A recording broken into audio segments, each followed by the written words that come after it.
عمرك بدأت حاجة ونجحت فيها وسبتها في النص؟ طب أول ما بدأت شغل كنت بتشتغل ليل ونهار وموت نفسك ودلوقتي مشغل المراوح؟ طب إيه اللي خلاكي تبطلي تعملي الكيكة اللي الناس بتحلف بحلاوتها وريحتها تبقى قلب العمار؟ أقول لكم إيه السبب لكل ده؟ فقدتوا الشغف. معلش، في 5 حاجات أساسية بتخلينا نفقد الشغف قال لنا عليهم الكاتب يقين العمايرة في كتاب فقدان الشغف. 1، عندك مشاكل كتير في حياتك مش عارف تحلها، فللأسف فعلا لو في مشاكل كتير مش هيبقى في طاقة، هنجيب منين يعني شغف؟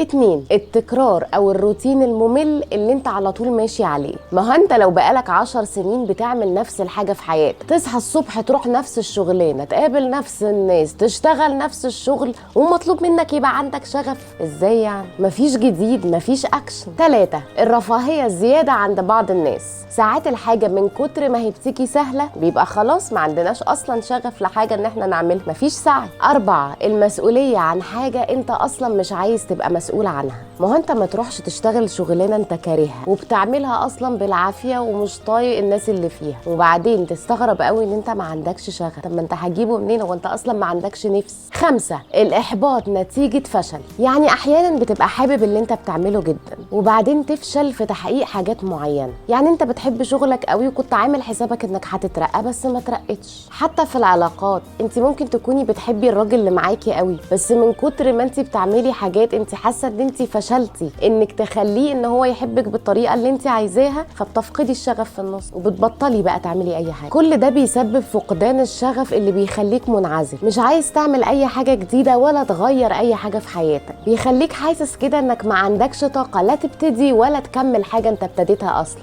فتختار الحل الاسلم، تخليك زي ما انت. طب ايه الحل؟ نرجع الشغف ازاي؟ هقول لكم الفيديو الجاي. انا فيروز يسري ودي حكايه قبل اليوم.